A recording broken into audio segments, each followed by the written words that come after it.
You're a bit of a perfectionist. How do you mean? Well, my knee's gone to sleep now. Yeah. We're just making our space look a little bit more inspiring. Now we're back in the studio. We're back at base, aren't we? We just are just indeed for back at base. God, what, 3 days? Not very long. We worked out we've been at home for like a week in the last month.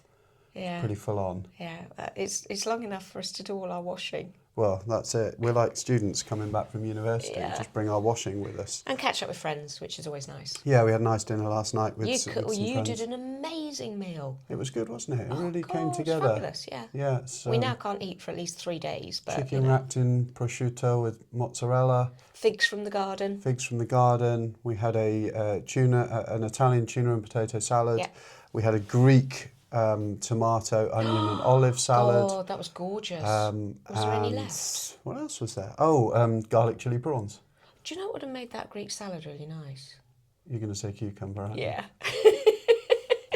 Well, Caroline and I had a row in the aisle of the Co-op, I think The cucumber it was, aisle. about cucumber. So I don't like cucumber and Caroline does, and she decided that she absolutely couldn't live without cucumber for one more second, having only just heard about, it wasn't on the radar prior to that. Anyway, it was a lovely meal it was really lovely. A nice catch up with friends. So that was good.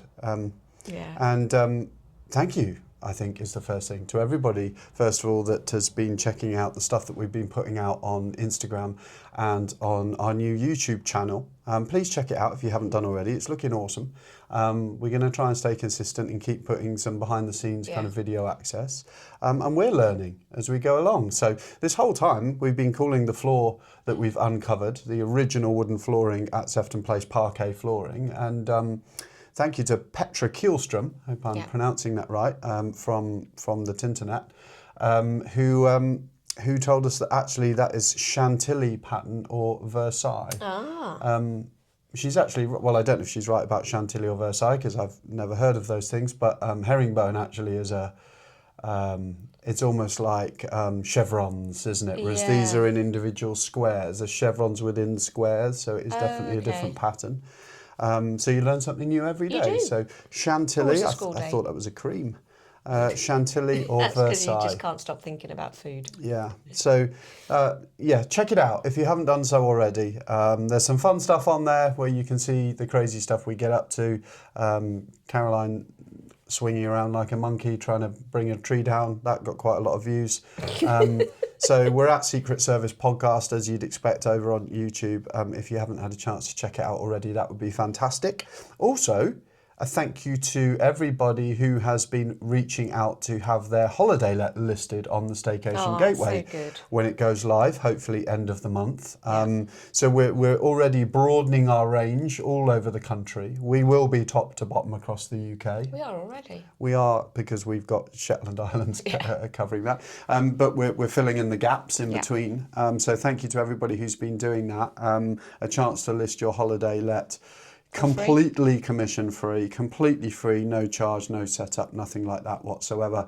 But more importantly than that, well, maybe not more importantly, but a big part of the vision is that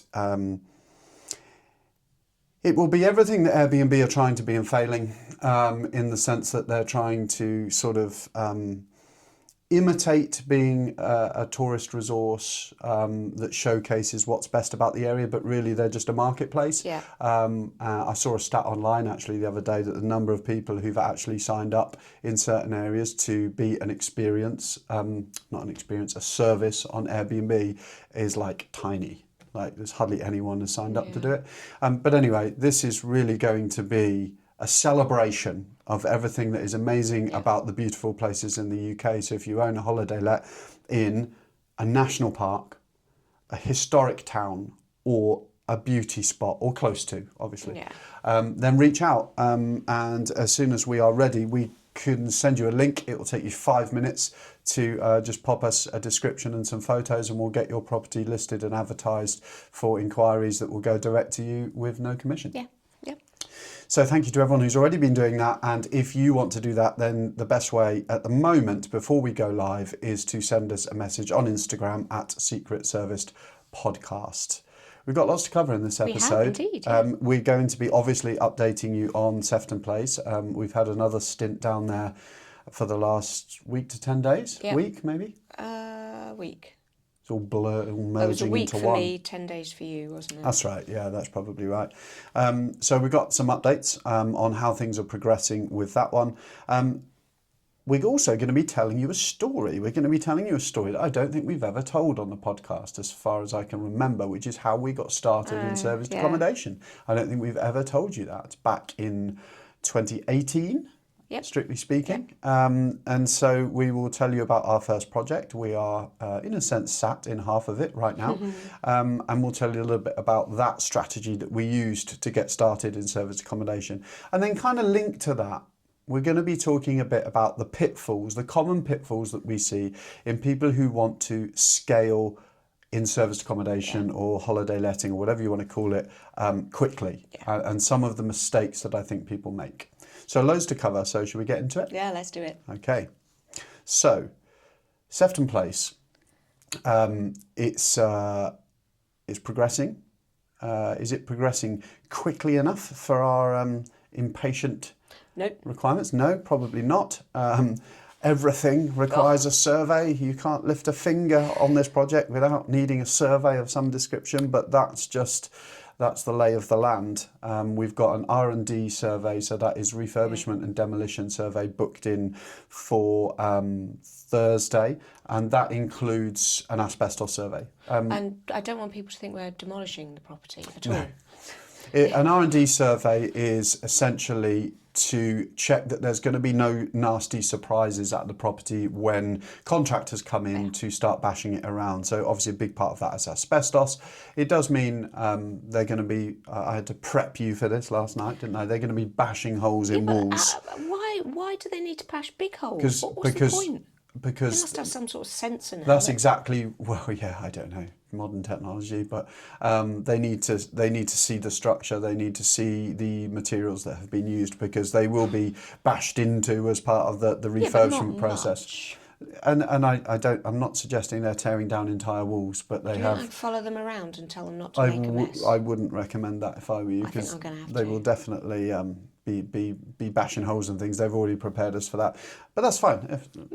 Listen, this isn't about preserving the building as it currently is. Then we've got to fill them all in again and paint over them and stuff. Well, maybe, but that's not a massive thing. It's just to make sure that everything is safe, and we're going to be ripping the property out anyway. But not much. Yeah, but you know what it's like when you start stripping off old wallpaper, half the plaster comes off with it. The reality is we're probably going to re-skimming, replastering a lot of the rooms. So, yeah. Yeah, exactly, reskin them. We could just skim over what's there. I think if you're worried about damaging the property when we're about to pretty much go back to brick with this one, then, yeah, I think you need to get your head around that one. Maybe. We had the lovely Barry pop round from Parish Council, or Parish Meeting, as I've been described. It's not formally a council, but parish representatives of Warning Camp. He was a lovely chap. Oh, he's really nice. He runs some, what would you describe them as? What did he describe it as? Mental health walks for the chaps who live in Warning Camp. So I'm going to get involved and go on one of those. It's a really good idea, isn't it? It's a really good idea. I'm quite passionate about male mental health. I think it's a dirty secret. In my opinion, in this country, and I think it's a really good idea. I think the walking definitely, from what I can tell, plays second fiddle to the eating and the drinking, but that's absolutely fine. I may need to pause the cut for an evening, but it's a walk into Arundel, which is only 20 minutes away, and then it's a Chinese and some drinks. Nice. So that'll be good, and I think we're really passionate about Sefton Place being a positive element to the community of both the village, the hamlet. I don't know officially what its designation is, the hamlet of Warning Camp, but also the wider area of Arundel. We've always been passionate about that. That's really what Staycation Gateway is all about, is showcasing these amazing places to visit. We want to be good neighbours. We want to, I guess, in a good way, put Warning Camp on the map, as it were, in a good way. Not so much that But I think, having good relationships with the parish and the representatives of that is really We've got important. a fabulous space that we're going to really invigorate, aren't we? Yeah. And it's going to be stunning that it's going to be available for... Yeah. It should be an asset to the use, community, shouldn't it? And that function space, which is what Caroline's referring to, is it's going to be beautiful. It's going to be dead useful, primarily for ancillary use to the hotel, but certainly available for local events, meets, talks, networking, yoga, Pilates, all sorts. Yeah, but Workshops, painting. I don't know. Tea dances with the piano in the corner. It might have a grand piano in My there. sister- Music classes. Yeah, my sister. Oh, what a good idea! Choirs. Yeah, quiet. Maybe yeah, not. But No, concerned too about noisy. noise with Yeah, too noisy. with the Scrap guests. that one. Maybe also music classes, but craft works. I don't know. All sorts of things. So that was good. That was really nice to meet Barry. So I'm looking forward to meeting, and I think you're potentially meeting up with the ladies. Yeah, to go and see The Greatest Showman. Am I the only person, along with Me. you, who hasn't actually seen that film? Is that the one with Wolverine in? Yeah. Yeah. He'll always be Wolverine. Yeah, of course he will. A singing Wolverine. Just, I'm not quite sure about that one. Yeah.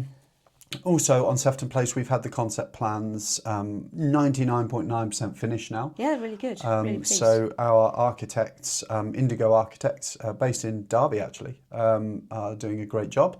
And we have couple of tweaks and questions that we want to go back to before we get what will then be the final confirmed concept plans to, first of all, become part of the planning application that goes in for the change of use, which is really a paper exercise in the sense that we're not doing anything to. It's not a planning. We're not asking to sort of, I don't know, add extensions onto the house or anything you might normally associate with planning. We're not doing anything different really to what already happens. Obviously, we're renovating the property. This is a change of use because every property has a use allocation. We've talked about this before in the podcast, and the previous owners had, let's say, a niche use allocated to it around group accommodation. And they definitely did buy the room accommodation as well. We know that. You can see it on TripAdvisor and all reviews and things. Exactly. So, but that will be more our bread and butter. We may well do group accommodation as well. Who knows? Wedding parties, all these sorts of things. But we want to make sure that we have the appropriate use class in place. So that's going to be going in hopefully in the next few weeks. So the concept plans are important for that.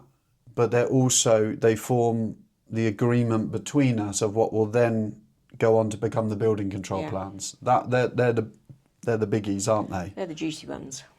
They're the detail around how this is going to get done, the level of equipment, the level of materials that will be used, making sure it meets all current regulations. It's a spec as well, isn't it? Don't we have to do specs of kitchens and insulation, fire control, all of that sort of thing. And because we are renovating the property, we trigger certain modern level standards of construction, if you like, that would not necessarily have applied originally. You explain that the fire may trigger more fire. Yeah, so I suspect there are going to be some additional fire doors required. I doubt that the staircase will allowed to be open into the hallway as it is at the moment. We know this from the Madison, which is a shame aesthetically as you walk in. It's nice to see a sort of sweeping fireplace, but sweeping fireplace. Well, I don't think we want those. Staircase, no.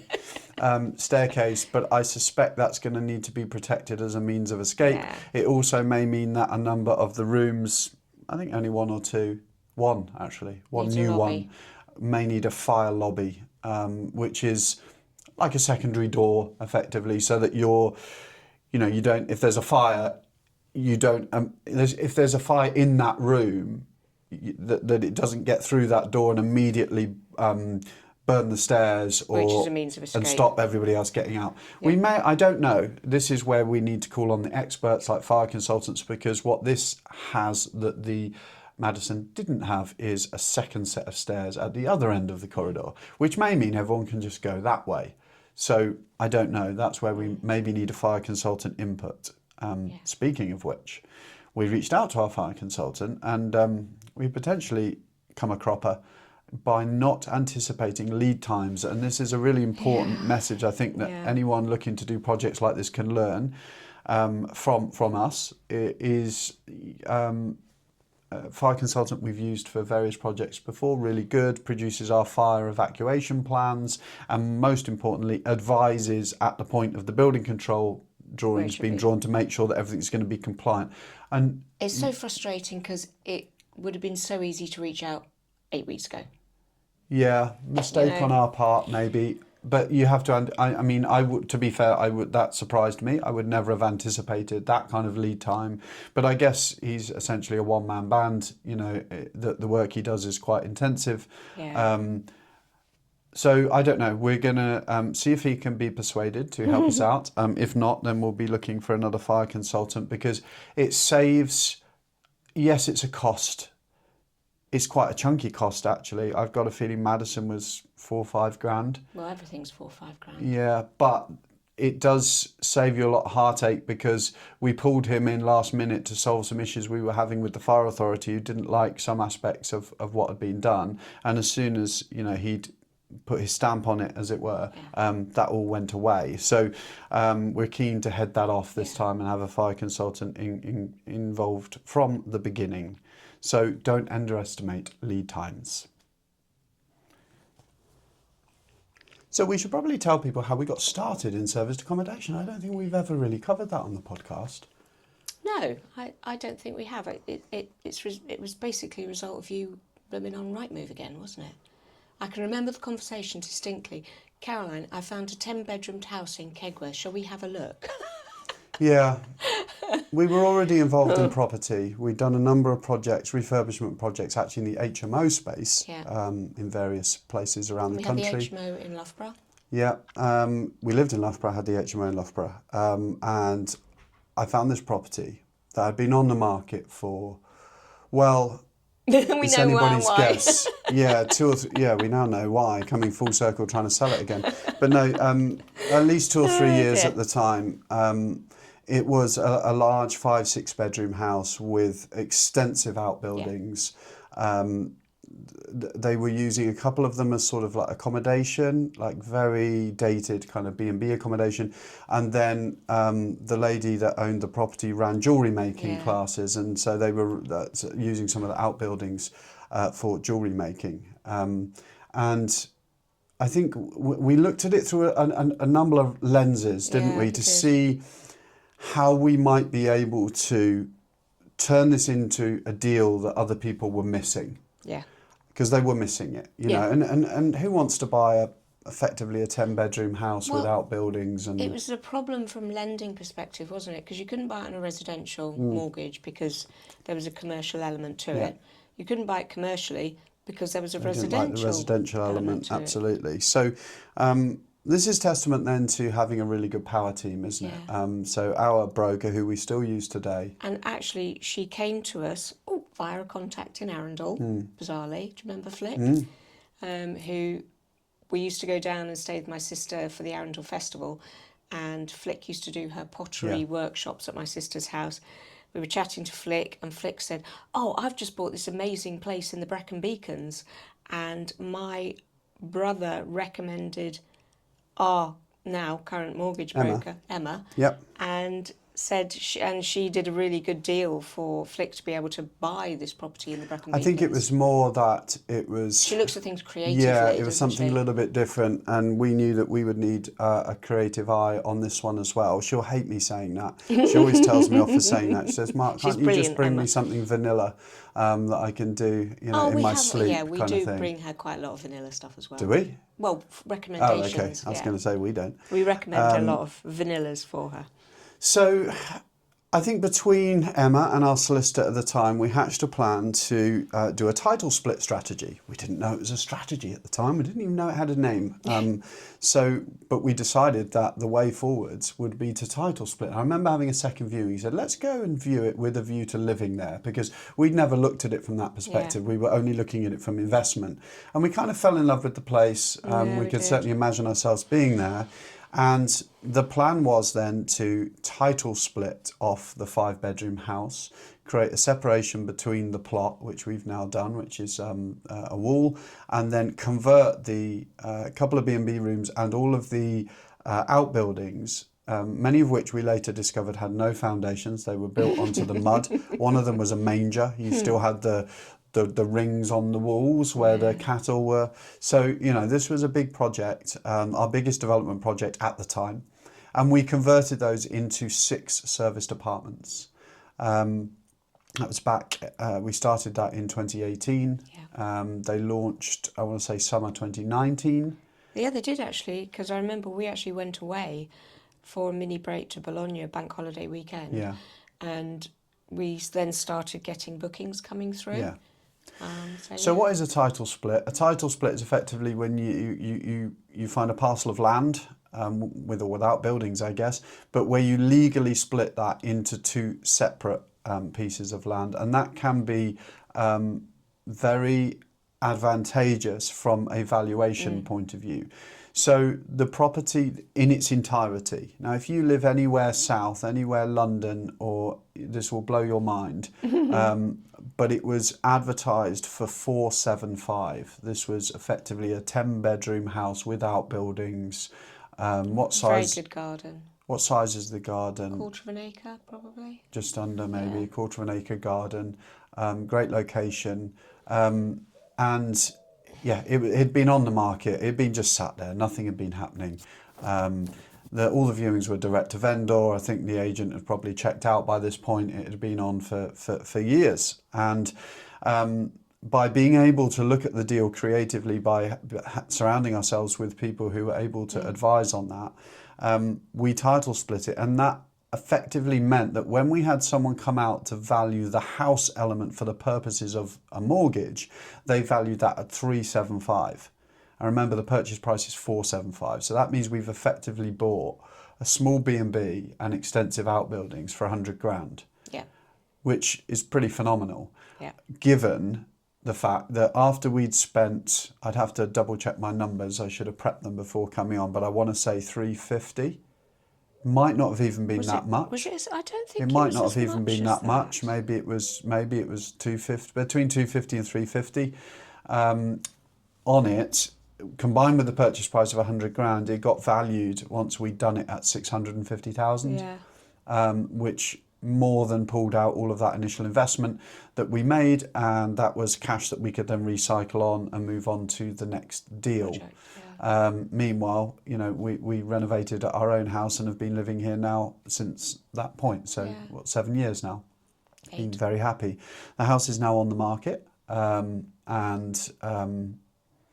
it's all of the reasons that we fell in love with it are still there, but it's quite what's the word? Niche. A little bit niche by modern standards, in that it's a 6-bedroom house, 5 with a study, with a decent sized garden that could become low maintenance if you wanted it to be, but is currently high maintenance.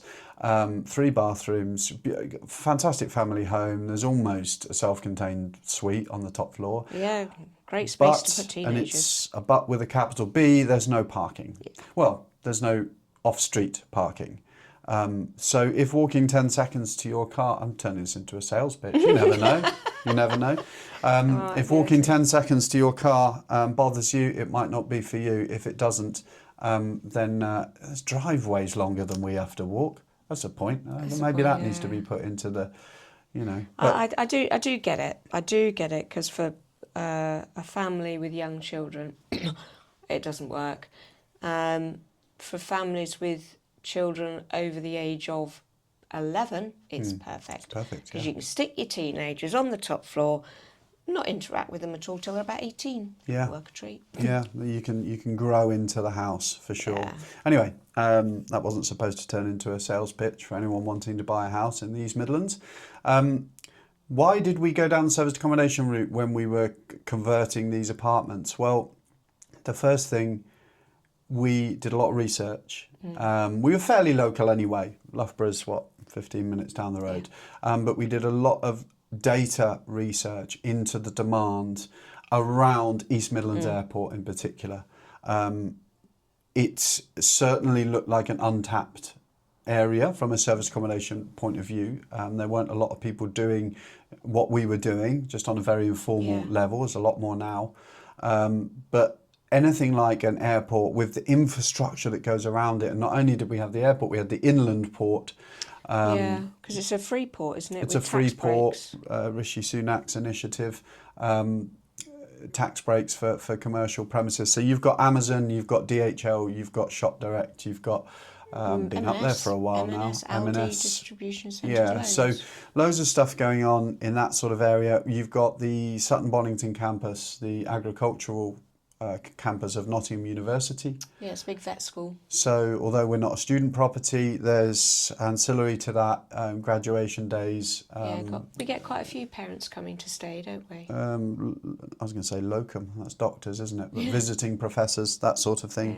We're still surprised even today, 6 years, 7 years, whatever it is, 6 years on, 5, 6 years on, we're still surprised by the variety of reasons that people have to come to the area, and we're not a million miles from things like the Peak We've had District. marriage proposals. Do you remember we had that couple that, it's funny. I mean, part of the reason I wanted to go into service is I am a people person. I do quite like, I know I have a bit of a rant about guests sometimes, but initially in my heart, I suppose you call it a people pleaser, and it's nice to do things for people.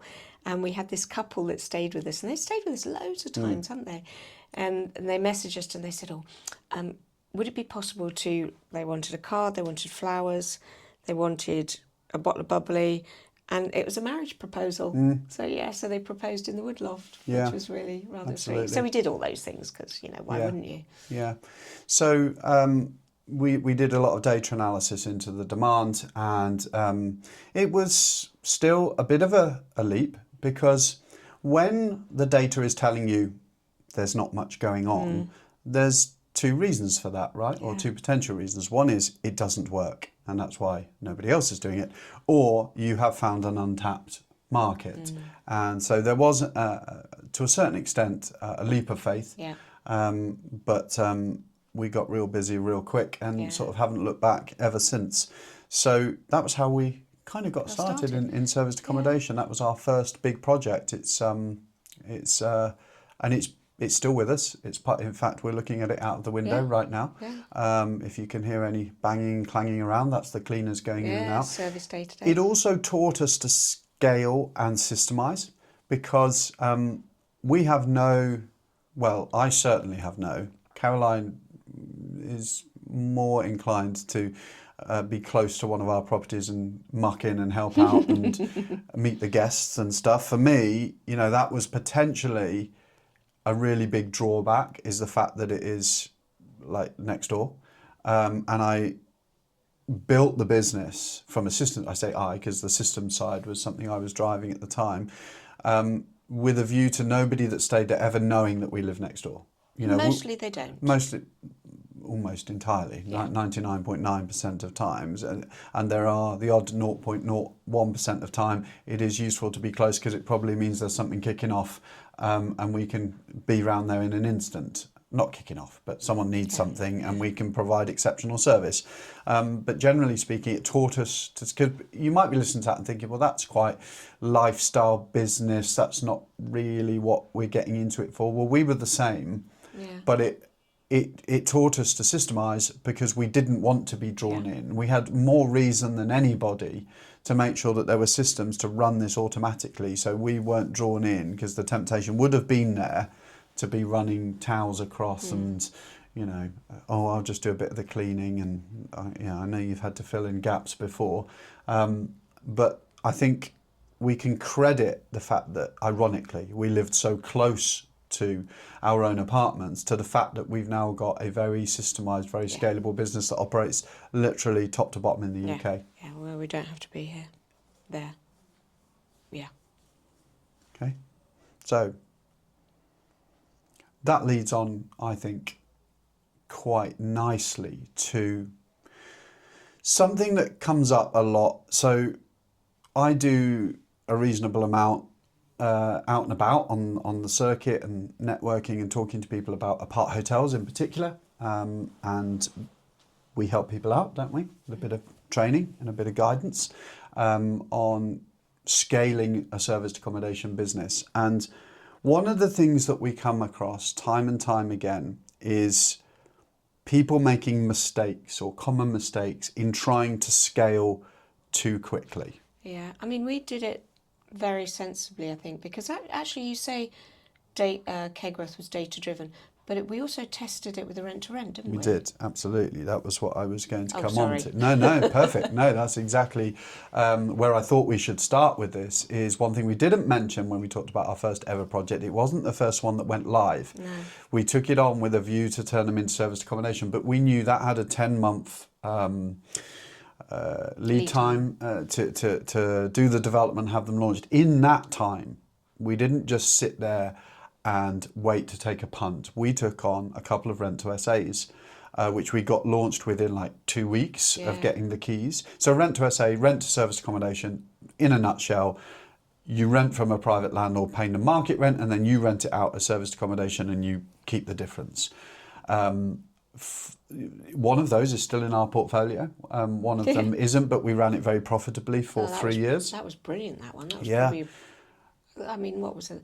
I think we paid like 550 market rent, wasn't it? It was like 495 or something. It was crazy. Yeah, and crazy then it low. regularly brought in 2 to 3 grand, didn't it? Yeah, it was netting 900 a month. Yeah, and If we're not more. talking bog standard, It was a little too buy bad. to let, end of terrace. It's not really our wheelhouse anymore, that sort of thing, but it's what got us started. And the fact it made decent money, very decent money when you compare to other property strategies, is almost a bonus, because the reason we took them on was to test the market. The great thing about rent to SA is you don't have to put too much money in. You fork out for some furniture and maybe a light decoration, maybe not. One of them needed it, one didn't.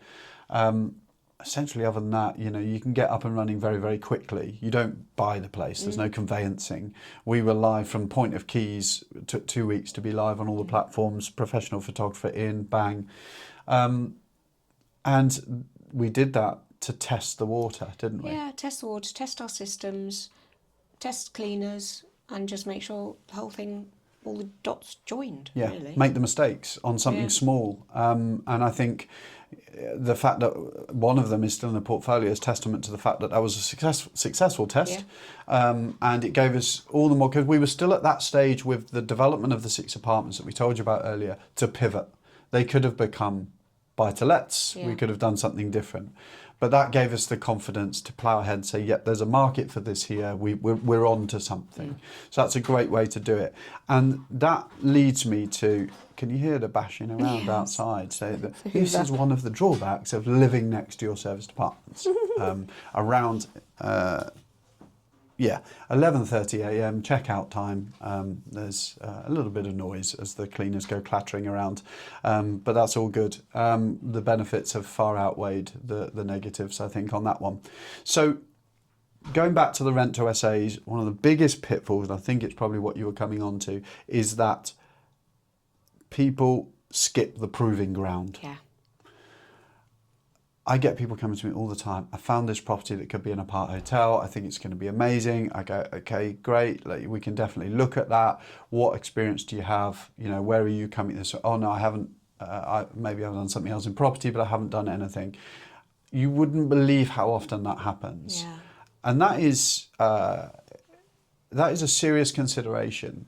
And I think if you are thinking apart hotels, ticks boxes for you and you quite like this, whether that's the sort of boutique Sefton Place style, whether that's more the corporate end of things like the Madison and Eaton House, I think getting the experience under your belt, making those mistakes, building your team, building your systems is absolutely critical from an operational point of view. And it almost goes without saying, but again, you'd be surprised how often that comes up. But also lending. Yes, the credibility. Yeah. Lenders want to see track record. Yeah. They want to see that you know what you're doing. They want to see. We had a split refinance with these, didn't we? That was Yep. yeah. Yeah, we staggered. So we went. That's a good point. Actually, I'd forgotten about that. So when we refinanced, they didn't refinance at 650 immediately. We had an interim refinance because we had to build up the operating track record. Yeah. So they were already worth more bricks and mortar because they were no longer outbuildings. So we refinanced at that point, pulled some of the money out, ran them for another year, and at that point refinanced fully onto the 650 commercial valuation. And that's pretty good going even then to finance out in a year. Some lenders can want 2 or even 3 years of track record and experience. And I think people either don't know that. Training companies almost always don't tell you that because that doesn't sell training courses. But you have to really make sure that you've got the track record from a lending perspective. Now, we can pretty much refinance, provide even then we have to take a potentially a slightly lower multiplier, but we can refinance pretty much day one after refurb because of our credibility, because of what our business does, because we've got some weight behind what we're doing operationally, and the fact that we have done various projects like this and can showcase. I think also the thing for me is because obviously this is the first project I've done and been involved with totally, because when we did the Madison I was still at school. I don't mean I was still at school, but I was still teaching. And, at the beginning of the podcast, I said, well, why do we have to do this? Why do we have to do that? And obviously you've been through it once before. I haven't. So for me, it's... I forget that, actually. I forget that, like, some of this is not bread and butter for me as such, but I'm sort of familiar with... I get why they're doing that, and I can see what the next step is. And, it's a process. And it's a process you've probably only been... I would have updated you, but you weren't sort of actively involved in it.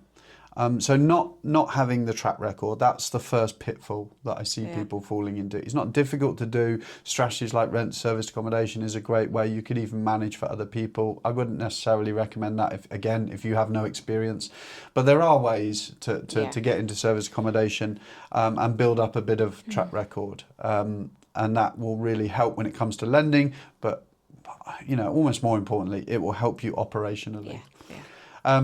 People also jump into multi-unit blocks and apart hotels with no systems and no team in place.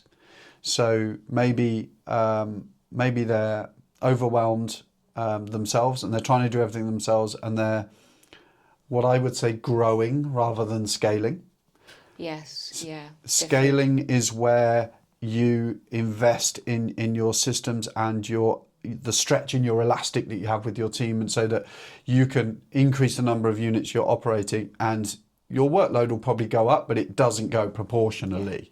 Whereas if you're running around doing everything yourself and you're taking on more and more units, you're just getting busier and busier and busier. That's growing, like you've gone from 3 units to 30 units, but that's not scaling in my book. I think it's a good example for us in scaling is Shetland. Because we've got the systems in place. We get a new property on, we have a system to onboard it and everything else. It's plug and play, isn't it, from that point? So investing in your systems is another really big one.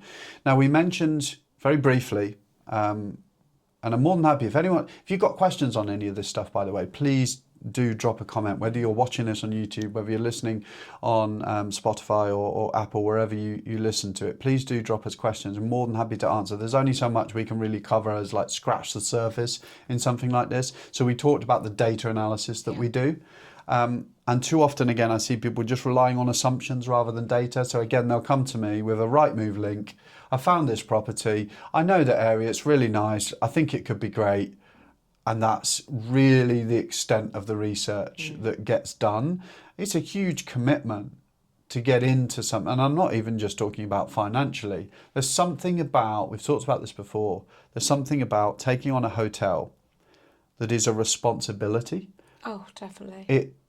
People see hotels as playing a role in the community in a way that sometimes holiday lets are slightly sort of frowned upon, or not welcomed, if you like, because they take away housing stock. A hotel is seen as it's part of the community, isn't it? It's potentially a force for good, and so making sure that you have data behind your decisions. The only thing I would say is I've also seen the opposite. I've seen paralysis by analysis and people just analysing data. At some point, you've got to make the leap. Yeah. And it is a combination of common sense and data. It's not just data.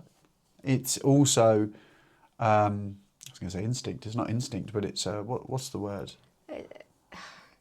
Like just your common sense research. There's a training centre, there's a university, there's an airport, there's all of this stuff that you could potentially be tapping into. The data won't tell you that. The data's just going to say, here's occupancy levels, here's revenue levels that everyone else is doing, but that could be subject to so many different factors. It is like basically a common sense approach, isn't it? Yeah. So it's a combination of the two, but don't just rely solely on your sort of gut feeling. And make sure you've done your research. This could apply to any property strategy, but poor financial planning, in particular, over-leveraging. Yeah. So there may be people listening to this who wonder at how it works with Sefton Place. The fact that we spent over £1 million, nearly £1.5 million, nearly, on this property, and we don't yet have costed out plans for how much the refurb's going to cost, the renovation's going to cost, etc., which is true. But there's a process to follow there. No contractor is going to even be able to start giving you a quote if you don't have building control plans. And to have building control plans, you need concept plans. And, to start forking out for all of those surveys, plans, everything else, you need to have had a strong commitment, if not already have the keys, because why would you sink 20, 30 grand on surveys and architect fees if you don't own the place? So there is a process that goes through. What we do know, however... also, people don't come out. One of the questions I've noticed this time that we've never had before is... Do you own it? Do you own it yet? Yeah, it came out again the other day with R&D. Yeah. Do you own it yet? Because they don't want to waste... And I get that. Also, they can't bash holes in it. Yeah, I get that, because it takes time to do a survey, especially a survey of a property this size.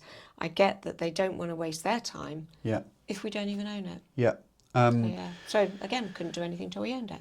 Yeah. So, but what we do know is, broadly speaking, what our budget is. No, well, we do. Oh, we do, yeah, we do. Because we work backwards. Yeah. So we don't just take a punt and spend money until the money runs out and then hope that when we refinance it, we'll get some of that money back.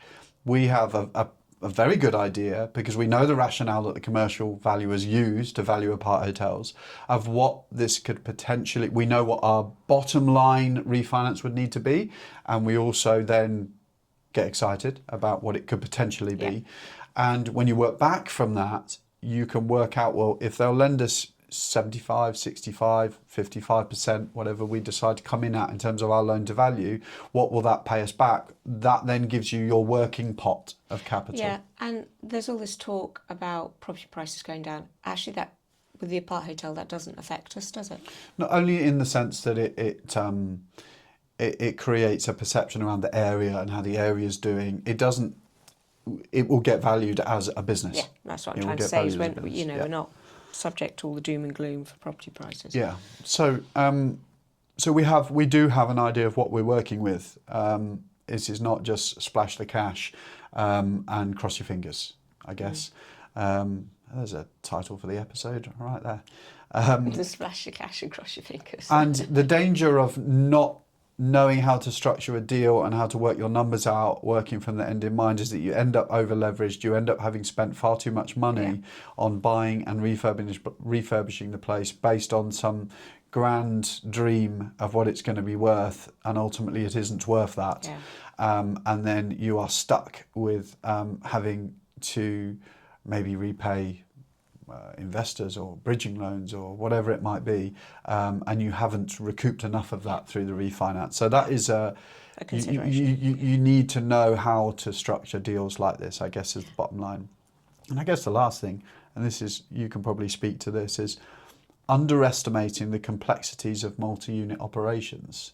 So we talked about having to get a track record, but equally, just because you've got a little holiday let or a little service department you've been running for the last 3 years, don't think, there are parallels, but don't think that entirely prepares you for running multiple units in one block, and certainly not apart hotels. There's a lot more that goes into both the project of developing them, but also operationally, isn't there? Yeah. Coordinating. We still have it now. We talk about it all the time on the podcast. Coordinating supply drop-offs, access, I know. deliveries. You know, all of these sorts of things where you can't just pop out to your holiday let and sort a few things out. My Amazon Prime is just storage. Constant. Storage is another level, and not just storage, but storage in a way that works with the flow of the building. Like, how are cleaners going to move around and get the linen around the building? If you're using linen hire, how are they going to bring the cages in? Where's that going to go? It's all of these kind of logistical, these dance moves, if you like, that you need to, what's the word? Not correlate. Coordinate. It's just... No, it's not that either. When you do a dance routine, what's it called? When you have a dance teacher. Choreograph. Choreograph, that's it. You need to choreograph all of these things. And we learn with every project. Sefton Place is a function of the Madison. It's a function of Eaton House. It's a function of Little Hayes. It's a function of everything we've learned about how that didn't work. It's that experience is really important. So there's two ways to get that experience. You can get it yourself through trial and error. I think that's absolutely essential. But you can also spend time with, ask questions, align yourself with people who've been there and done that, and we're more than happy to answer questions of anybody who's looking to get into service accommodation at scale. So you know where we are. Reach out to us if you've got questions, either stuff that we can tackle for everybody's benefit on the podcast, or we're more than happy to reply to private messages and stuff as well. Well, that's a wrap, and I've just realised again I didn't check what episode we're on, so I'm going to take a punt. I'm pretty sure it's 18. I was going to say 19. It's not 19. I know it might be 7. No, it's 18. It's 18. Okay. That's a wrap for episode 18 of the Secret Service podcast, season 3. So you've got lots to catch up on if you're only just joining us. If you're discovering us through YouTube, we've been running for 3 seasons. I don't know how many episodes we've done in total, but quite a lot. We must be over 70, I think. So there's a lot to catch up on. Come and experience the last couple of years in our business, because that's what we're all about, is lifting the lid on the inner workings of serviced accommodation and holiday letting. We tell the stories as they happen, don't we? Essentially. So do give us a like and a follow. If you haven't already checked out our YouTube channel, please do subscribe to that as well, because we're trying to do a lot more behind the scenes content, which I hope people will find useful and will complement what we talk about on the podcast. Can we put a link to it in our Instagram? Because it's quite hard to find on YouTube. It will amaze you to know that there is a link to our YouTube so click the link in our bio. You can tell how involved Caroline is in pulling these things together.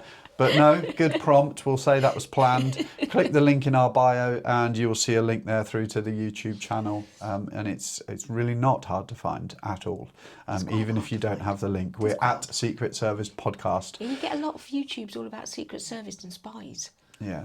Well, anyway, that's us for another episode. So until next time, take care and we'll see you soon. Bye-bye. Bye.